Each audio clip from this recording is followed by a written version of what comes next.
Assalamualaikum warahmatullahi wabarakatuh.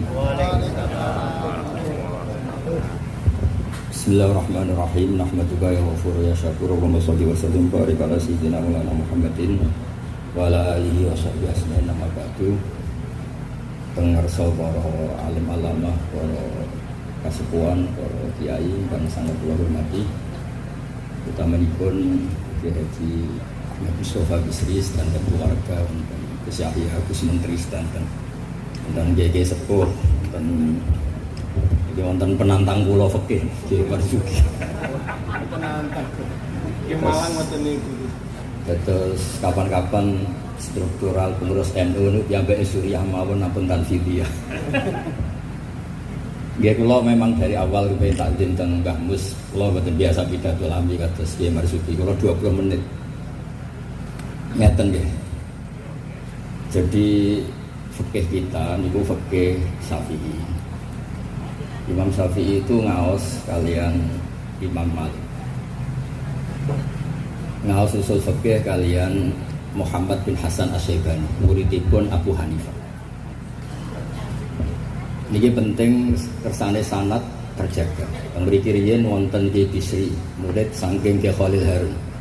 Ki Khalil Harun keluarga sarang, muridipun kakake namine Umar Harun. Riyen alim-alime Ki Sarang sawise angkatipun Mbah Ghazali, angkatanipun Mbah Ghazali Ki Umar Harun, termasuk guru-gurunipun Mbah Dowi, gurunipun Mbah Muhaimin.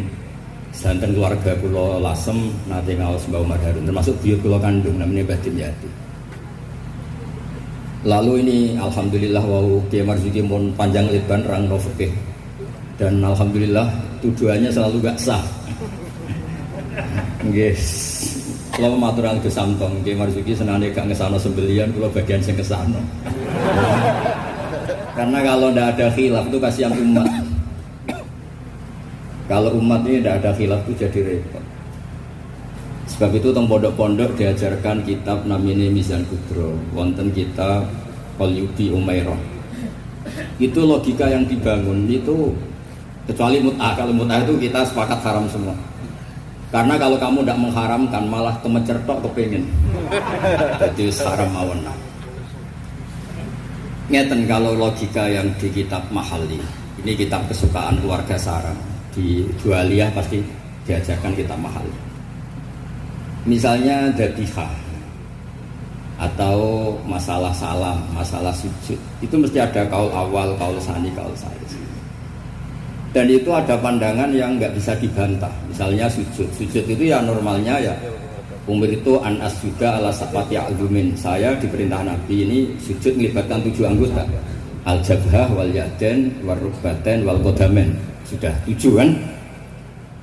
Tapi Imam Syafi'i itu sempat ngeper itu ya mulai ragu. Wayah tamilu kata beliau, ihtimal juga yang syarat pokok itu jabhah. Karena Nabi pernah berdoa itu sajadah laka wajhi, bukan sajadah laka wajhi wa yadi wa rukbati wa qadami. Tapi saya sepakat sama Ki Marzuki, nak sampean kemen sah mujma'ah Allah anut Ki Marzuki. Dan nak sampean kepengen dadi ki sing apian anut kula. Lo balen, nak kepengen mesti sah. Ini anut Kiai Marzuki. Ini aku menjadi Kiai apian, anut kula. Kiai apian itu model dongane Allahumma ilam akun ahlan anabluha rahmataka farahmatuka ahlun antabluhun. Karena kalau fikih ini tidak dikhilafkan, apalagi kalau kita ngaji Sawi, tafsir Sawi, itu Jalalan dikarang oleh orang Syafi'i tapi disarai oleh orang Al-Maliki. Itu sudut pandangnya luas sekali. Saya ulang lagi, sudut pandangnya luas sekali.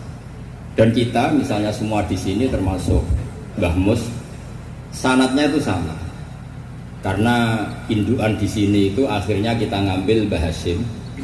Mbah Hasyim sejarah yang mudah ditulis niku ngaos kalian, Kiai Mahfud termasuk. Kiai Mahfud niku riyen ngaos kalian Shahibul Ana Said Abi Bakar Sato.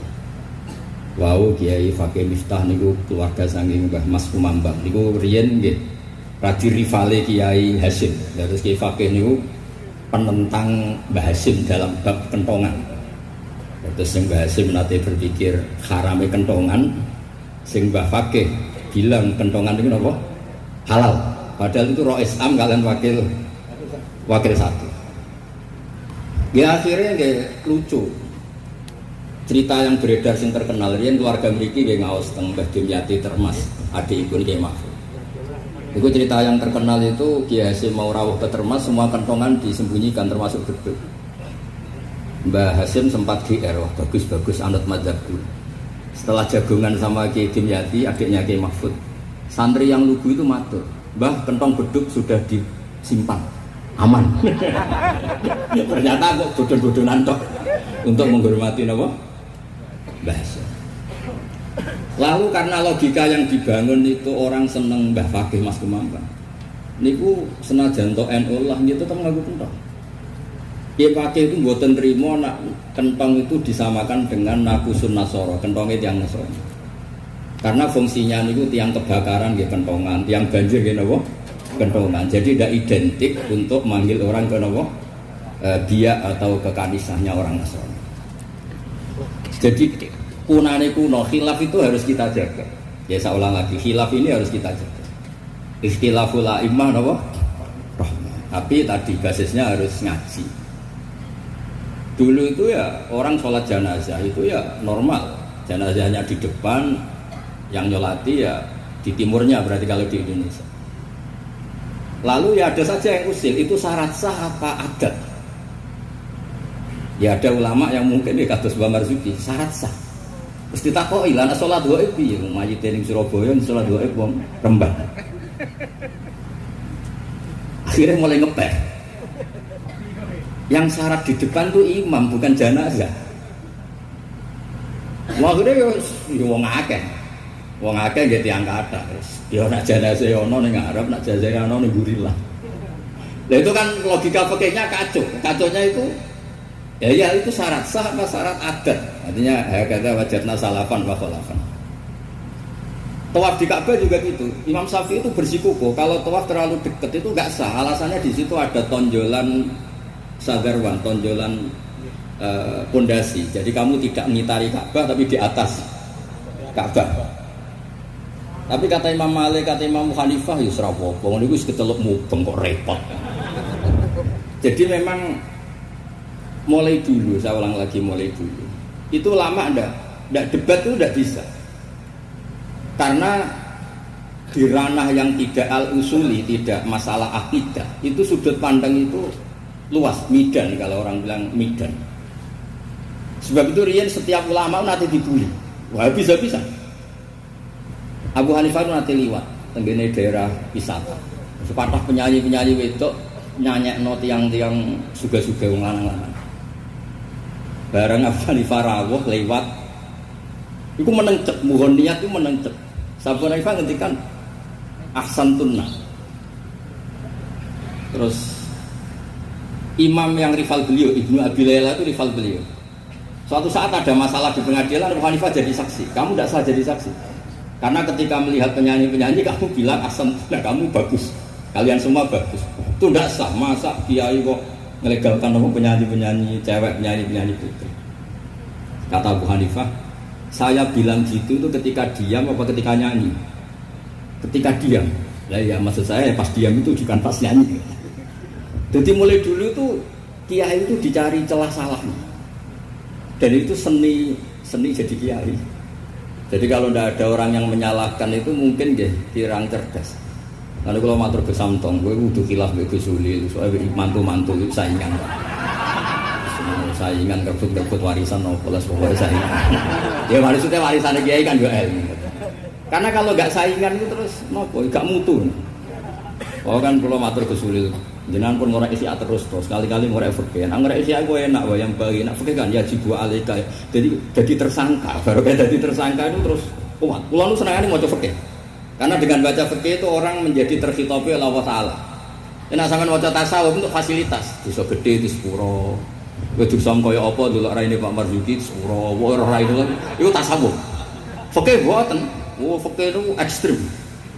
Dunia ora iso diwaris, dunia utang dibayar, termasuk utang haji neng Allah Taala. Terus pokoknya ditersangkakan, tiang niku ditersangkakan. Ora kober. Benten nak ngaji tasawuf. Makanya terus kula niku nak sakniki kan tasawuf itu beredar di mana. Kula ora disusah. Iku golek para pangeran, golek terapi. Kula niku suwering Gus kula nyuwun ngaji hikam. Akhir mek takrib. Mboten Gus hikam. Maksudnya piye karena terus ayem lho kan sudah digampang kabeh. Nak fikih kados Pak Marzuki wae takbir di audit. Opo wis salah.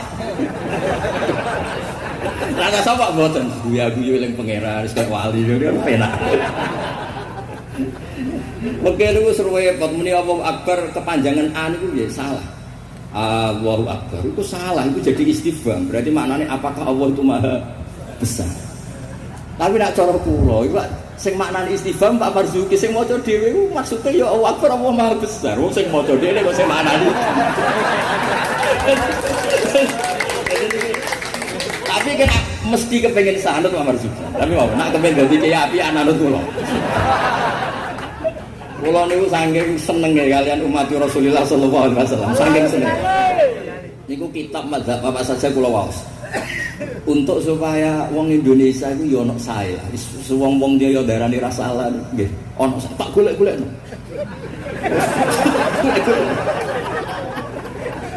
Nanti mungkin Pak Marzuki nyari masalah warid sama maurud. Itu diantara kelebihan Imam Ghazali.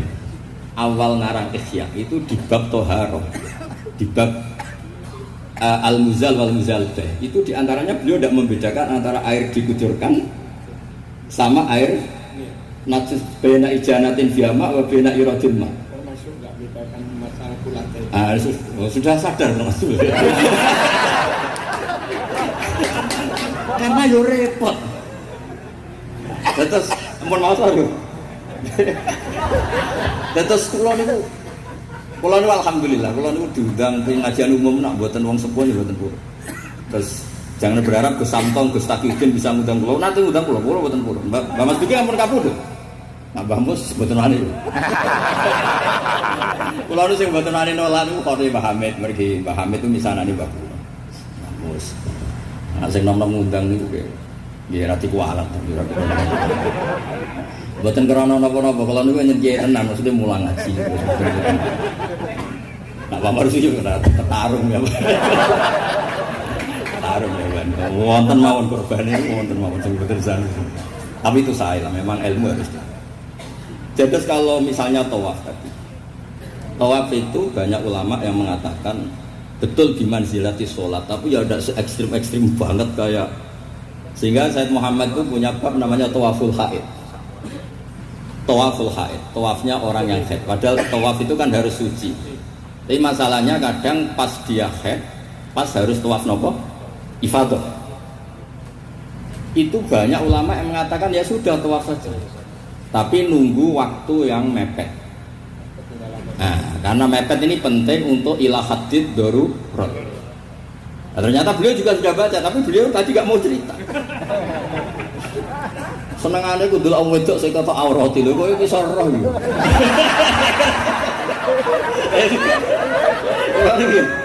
Guys, wae niki ngaji rileks mawon. Kula mboten kula niku bapak kula niku sesine nggih Mbah Mus, bapak kula niku seneng guyon. Bapak kula pesen hak kena ngaji ku guyon. Wong ning omah wis mikir utang, mikir macam-macam. Yo bareng ngaji kok teror gak sah niku. Rai-rai bingung niku kan pun tak ada lho terus ngaji wis guyon, santai mawon. Tapi mboten tasahul, saya ulang lagi tidak tasahul. Ada dua orang itu sering naudzubillah, sering selingkuh, nakal lah. Ya nasabnya agak jelas namanya orang nakal. Ini cerita di kitab Mizan Kubra. Setelah dengar kabar orang itu sampai datang ke Rasulullah. Ya Rasulullah kita berdua ini sudah nikah. Itu Nabi jawabnya itu qad kharaja min sifahin ila nikahin. Ini sudah keluar dari status perzinaan menuju napa? Nikah. Dan Nabi tidak bahas masa lalunya. Sehingga dalam tradisi Jawa itu di fikih wali itu anut Syafi'i, tapi orang ngungkit itu anut Hanafi. Maksudnya gini, produk putri yang tidak dari nikah sah itu kan tidak bisa intisab ke bapaknya. Jadi di bab ini anut Syafi'i, si bapak ilegal ini tidak sah jadi apa? Wali. Tapi mengapresiasi nikah. Bagaimanapun itu cara keluar dari sifat, keluar dari status perzinahan. Satu-satunya cara misalnya gini, hari Ahad itu masih selingkuh, sekali malam Senin itu nikah, berarti status baiknya adalah qad kharaja min sifatin ila nikah. Jadi ilmu itu banyak dan sudut pandang itu banyak, karena ya tadi fikih itu masalah furu'iyah. Ada ulama yang agak kritis, tapi ya gimana ini? Misalnya begini, pelanggaran tertentu itu sanksinya itqu raqabah, memerdekakan budak. Kalau tidak bisa lagi begini, terakhir puasa 2 bulan. Nah ulama ini ngerti si pelanggar ini raja kaya raya. Tujuan sanksi itu kan memperberat.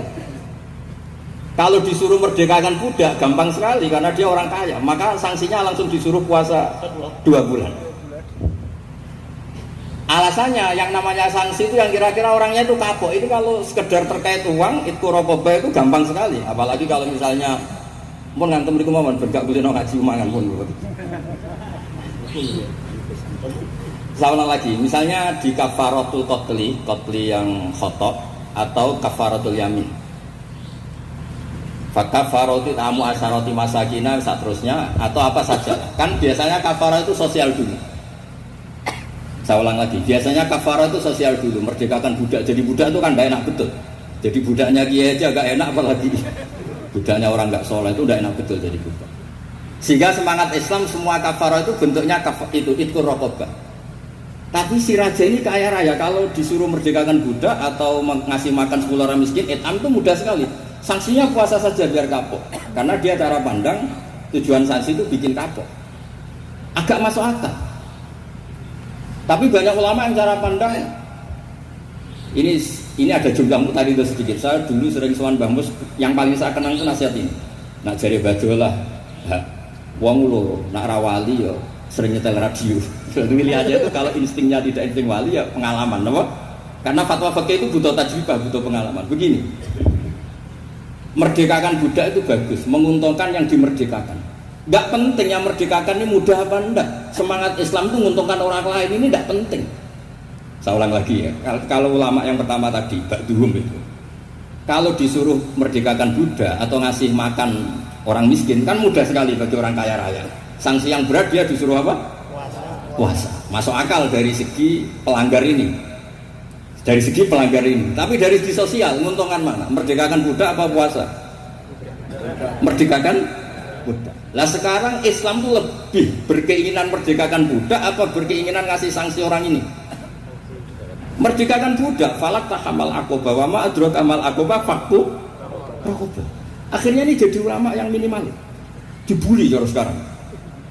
Makanya kata ulama yang wali, wis ora usah dipikir urutane ning Quran ngono ya ngono, ora usah dipikir. Ini jenis wali.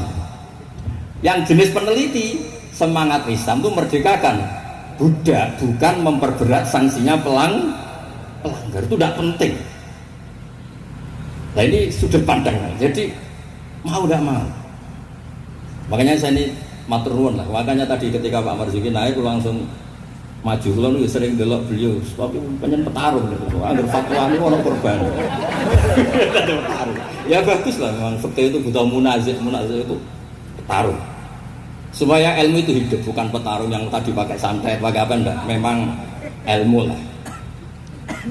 Ya dulu itu sama sih ingat debatnya Mbah Mun sama Basal itu kalau bilang gini, kiai gede nak diundang ning desa apike teko ta ora.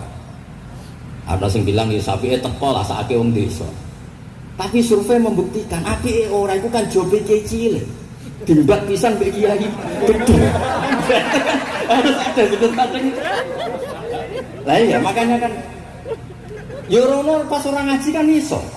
Sing ra pas salam templek lah kok angel temen terang. Lho kan kalau kula nu ngalami, kula jare wong akeh ra kiai gede, nek diundang desa boten kurang. Tapi teng kiai desa kula sering nilai. Oh suksine kathah pangeran nah kurang akeh. Kurang top, kula ayu sen baru zadah suksine pangeran. Kula sering nilai kiai desa kula tiliki. Termasuk nyun sewu kadang kula betani terjemah UI, kula sukani Ibris, kula sukani kitab-kitab akidah Mbah Sakur akidah. Karena tadi, nah aku teko. muludan ning desa kas musala mbok piro. Terus digo nyamoni kiai ketua Tanfid Jawa Timur.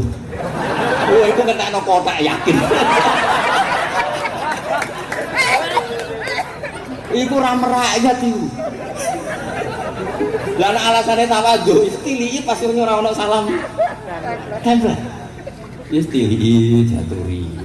Mboten iki mboten sok-sokan suci mboten iki cerita mawon. Artinya sudut pandang itu selalu ada. Kula cerita bolak-balik. Kula nate diundang manakiban mboten teko. Tujuan kula ya kiai cilik mangan daging arang-arang salam sepatu teko. Tenan kula mboten teko ketemu kiai sing teko. Matur nuwun Gus gak teko. Aduh aku gak lakon katanya. Aduh aku gak lakon. Loh kalau saya datang jatah 50.000 sampel mesti teng kula. Gambake untuk suwiran-suwiran itu. Lah maksudnya niku istihad. Jadi istihad itu mau ndak mau. Mane kula niku sirine kenapa kula diundang Gus Ipul ora teko wis Pak Marzuki wae ini wajah Pak Marzuki. Dan terus kedah mikir karena memang ini ranah ijtihad. Saya ulang lagi ranah. Saya berkali-kali bilang ijtihad itu sudut pandangnya itu dua. Ada orang saking senengnya Nabi itu sowan Nabi terus ingin lihat wajahnya Nabi. Itu bagus namanya kangen ya sowan. Banyak juga sahabatnya nggak mau sowan, alasannya ganggu. Lu kok seneng Nabi di keluarga, gak ada istri, gak ada cucu, amin mbok sowani terus kapan ngurus keluarganya? Banyak juga. Ada sahabat yang suka melihat wajahnya Nabi sehingga kalau sifli wajah Rasulullah secara fasih bisa nerangkan. Ada yang ditanya sifli wajah Rasulullah langsung menangis. Saya ini tidak pernah melihat wajahnya Nabi, tapi Anda kan sahabat. Saking takdim saya tidak berani menatap muka Rasulullah Sallallahu Alaihi Wasallam. Ada ulama yang sholat sof awal terus wali, yang guri ya wali ketika ditanya, kok sosokan suci wani kok ngarep? Jadi nak sholat guri terus, ya jadi wali. Banyak juga wali yang ditanya, kalau kamu di surga keinginan terbesar apa? Kata wali-wali kan an-nadhar ila wajhillahil ta'ala, melihat Allah Ta'ala. Kalau dia enggak, unazzihu dzalikal jamal an-nadhari misli. Meripatku tahu jago dangdut, meripatku tahu gambar sing ora ngene gitu. Tapi memang dimuin seperti yang dikatakan. Makanya beliau fair cara ilmu itu dimuin. Dan nanti kalau sudah ngaji Mahali, Qalyubi, Umairah, terus Mizan Kubro, khilaf-khilaf itu banyak. Kayak tadi Qat'ul Khulqum itu semangatnya itu Qat'u yang izhaqur roh, apa Qat'u yang potong. Nah, itu kan ulama masih terus berdebat. Ya namanya ulama ya tadi cara pandang itu pasti banyak. Makanya kenapa itu ada khilaf. Bahkan semua muridnya imam itu akhirnya mengkhilafi gurunya. Fa'inna Ahmad niku muridnya Imam Syafi'i, tapi khalafa Syafi'iyah. Wa Syafi'i muridnya Malik, akhirnya khalafa Malikah. Kenapa menjadi khilaf? Karena sausé diangen-angen itu gitu. Misalnya Jumatan. Jumatan itu cara jenengan itu kan harus orang 40 syarat sah. Tapi pertanyaannya, kampung situ yang mau Jumatan baru 20 kok disuruh berapa? 40. Wong sing gelem Jumatan mau 20 dikongkon pinten? 40. Jadi sudut pandang itu terus kenapa kok 40? Katanya kalau 40 itu mesti ada walinya. Lah sekarang orang 1000 pun enggak mesti ada walinya. Terus kedua, dikatakan 40 itu mesti jamun kelompok. Lah 12, 20 juga sudah bisa disebut apa? Jamun sudah dikatakan kelompok. Lan kula nate Jumatan teng pedalaman Purwodadi. Kula riyen sering ngebis teng Jogja lewat Pati gitu. Pas wae Jumatan niku tiange namung 6 napa 12. Santri kula niku tamat MGS Sarang. Ya bae ada kula mboten. Jenengan mboten ada buka. Niku maca Fatihah Mamur iki. Niku koyo wong apik kelahiran niku maca bolak-balik. Wis kados perjuangan tenan. Aku ngomong ngene, aku sing menungso ora mentolo ora ngesahno apa meneh pangeran. Mergo maca Fatihah. Wih, dinas perjuangan. Koyo wong apik kelahiran. Aku nabi ada Allahu arhamu minni. Umpama aku juri wis tak sahno mergo ora mentolo apa meneh pangeran. Mosok wis kangelane ngono, hasilé mboten apa? Sah. Mungkin ini cerita apa? Mungkin penantang pekerjaan abadi ngendikan nggih monggo. Karena ini agak dolim saya, karena kan saya kedua. Tapi nggak apa-apa nanti Mbah Mus mesti pareng kok kalau jenengan bantah saya lagi lah. Tapi kok ngarepe pangeran duwek mulai buka lagi. Nah debat malih ngarepe pangeran kados menang kula karena kebetulan secara status niku Wong sakit mai Quran, ahlu wa khosotu. Kayaknya saya agak spesial lah. Terus ilmu itu harus tadi, saya ulang lagi. Karena kalau pertanyaan itu bisa mujab, bisa nafi. Saya ulang lagi, pertanyaan itu bisa mujab, bisa nafi. Misalnya begini Pak Marzuki, dibalik pertanyaannya. Wong sing isane salat mung ngono, iku apike salat apa ora salat? Dibalik pertanyaan. Enggak, ini MC-nya maaf ya, nanti setelah ini Pak Marzuki lagi terus saya tidak akan batal lagi. Karena saya ini wong legowo. Mbok beliau ngadili kayak apa saya insya Allah ya enggak mandi, enggak ngefek. Cara kula wong partai politik loyalis saya terlalu fanatik. Enggak ngefek. Pertanyaannya jadi balik. Dhisik ceritane Wali Songo itu salat sementing salat rubuh gedang lah. Ya saya ulang lagi, orang yang belum bisa sholat sempurna itu apik sholat nopo boten? Sholat. Sekarang dibalik Pak Marzuki. Orang yang baca Fatihah tidak benar, kita bisa mentakhris cari solusi. Anggap saja itu wiridan. Kalau Fatihah kan wajib pakai tajwid. Tapi kalau dianggap kalimat thayyibah, kan kalau orang nggak mau Fatihah kan penggantinya itu nggak niat mau Quran. Setuju nggih? Dihitung aurat apa? Pengganti Fatihah, sehingga ada harus pakai apa? Tajwid. Maksudnya boleh, kalau ini punya ngapian, mau tak golek-golek. Tapi ampun mut'ah loh, kalau mut'ah memang kalau sepakat. Kalau yang ngoten-ngoten itu, kalau ini ngapian, bapak-bapak itu nggak. Kalau ini sinau itu tenanan, kalau nak sinau nganti nangis. Kalau ini nyon sewu ini buatan sombong. Saya itu di rumah, takokno tonggo-tonggo kula. Ku nak mangan nggih sithik, pakaian nggih sederhana. Kula niku isin sampeyan ketemu pangeran gara-gara kecelok wong alim salami tempel diciumi tangan terus sampeyan tak takoki pangeran. Nang iku tok hasile. Kula niku gagas anak saking bapak. Bapak nanti gawe Pak Hamid Pasuruan. Kan Pak Hamid itu sepupunya mbah saya dari keluarga Lasem. Ketika beliau dihormati sedemikian rupa oleh banyak orang itu, lho cung aku saleh, nggo salehku dhewe ngadepi pangeran kok untuk donya aku hisabe rak repot. Makanya terus Pak Hamid ngomong ketika itu wong dikekekno ben hisabe ku ringan. Lah kula nggih ngoten sakniki ngalami wong hormat sedemikian hormat. Dadi kula niku bangun pondok iku ora niat pondok kula ben gedhe, ngirangi dosa. Mergo wong nyumbang iki rada kacau, nak 1 juta nggih pondok Gus jenengan 1 juta. Cara 1 juta sing kula pribadi mungkin nggih polah mun nyimpen tiang kathah wau cara wong nyumbang iki rada sudon pek kiai kan niki 1 juta Pak Marzuki pondok nggih jenengan 1 juta. Cara diwalik ya wow ngabsen rodo sing makmum mau ya. Jadi wong nyumbang yo alhamdulillah ora dinakalan. Lah akhirnya untuk mengkafaro itu ya kudu dibangun wong pesene kan nggih napa? Pondok. Jadi mulane sirrul ulama, rahasia ulama itu bangun pondok pancen ngilangi itu. So pancen kan nganggo kok. Lah nek simpen kan suatu saat kamu tergoda. Gua ayo apa-apa ya gitu. Nah, terus menyangkut tadi yang madep ngalor tadi Pak Marzuki. Kita yang orang NU kan sering dikritik mereka bahwa Rasulullah itu idan sorofa min sholati itu akbala alina biwajhi. Memang akbala alina biwajhi. Jadi kalau versi mereka benar-benar menghadap ke timur. Terus kiai kita kompromi, ya suara madep wetan itu madep ngalor. Ya resikonya tadi pelengahan tadi. Itu saya tahqiq baca di Fathul Bari di sarahnya Bukhari. Filosofi Nabi menghadap ke andekan di Indonesia ke timur. Kalau konteks Indonesia ke timur itu untuk memaklumatkan kalau sholatnya sudah selesai. Jadi sebetulnya itu bisa diganti gerakan apa saja yang memaklumatkan kalau sholat itu sudah apa?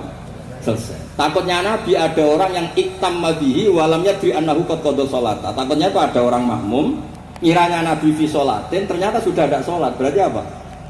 Makmum ini rabtu sholatihi biman laisa fi sholatin. Berarti makmum ini menggantungkan sholatnya sama orang yang sudah tidak sholat. Misalnya begini, andaikan Nabi tetap posisi tahiyat akhirah madhiki.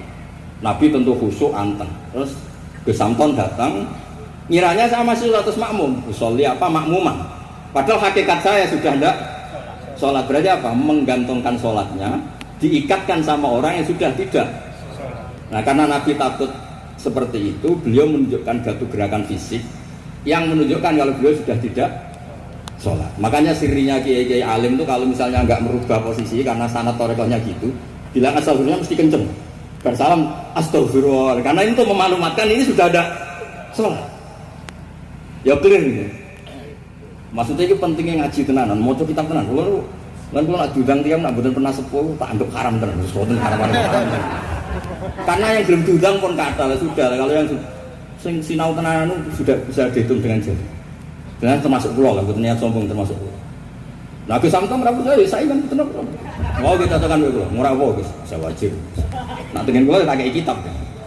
Gue tenang tuh kalau tangguh jadi mantu nih bambu semua di dasi gede, pokoknya kalau takon ngaji. Kalau cucu-cucu bahasa banyak ngaji, saya pun tenang tuh kalau tangguh letih macam-macam.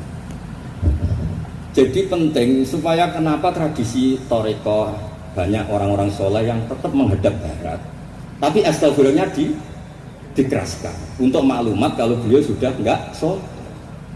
Jadi enggak apa-apa sampai ndak akbal alil wasi enggak apa. Karena sudah kadung dipakai kubu sebelah dan itu. Biasanya orang kalau sudah dipakai ya sama seperti nasibnya kunut. Jelas mazhab Hanafi itu tidak kunut, orang Syafi'i kunut. Tahu-tahu sekarang jadi politik identitas. Ini enggak berani enggak kunut. Bisa dicoplok dari Tanfidiyah kalau itu. Meskipun ngajinya kunut itu sunat, tapi ngalah-ngalahi wajib itu politik identitas. Berisiko betul. Makanya pernah Allah Ta'ala disifati aja enggak terima pernah. Assalamualaikum warahmatullahi ta'ala wabarakatuh. Ada ta'ala. Padahal ta'ala maknanya mohon luhur. Mubalek berikutnya karena tidak ormasnya tidak sama. Assalamualaikum warahmatullahi tanpa ta'ala wabarakatuh. Wong kok kasute ngono. Ngopo disifati ta'ala kok ndak terima. Assalamualaikum warahmatullahi tanpa ta'ala. Jadi kalau nuruti kelompok itu nggih ngoten niki pun napa nggih petarung yang baik pun napa pembanding yang baik niki kula sudahi mungkin ambek badhe bantah monggo dan saya tidak akan bantah lagi nggih pokoke kula suwun perilaku yang salah dibenerin sesuai dawuh Pak Marzuki tapi nak kadung kowe ra iso tak golek-golek to dalil wis aku nak ketemu nang nabi itu yang sah nabi nak ngendikan wong dosa ngene elek tapi nabi yo ngendikan syafaati li ahlil kabair min mati yo nyalahno tapi nek kadung salah yo disafaati ora kadung salah dibles. Assalamualaikum warahmatullahi wabarakatuh.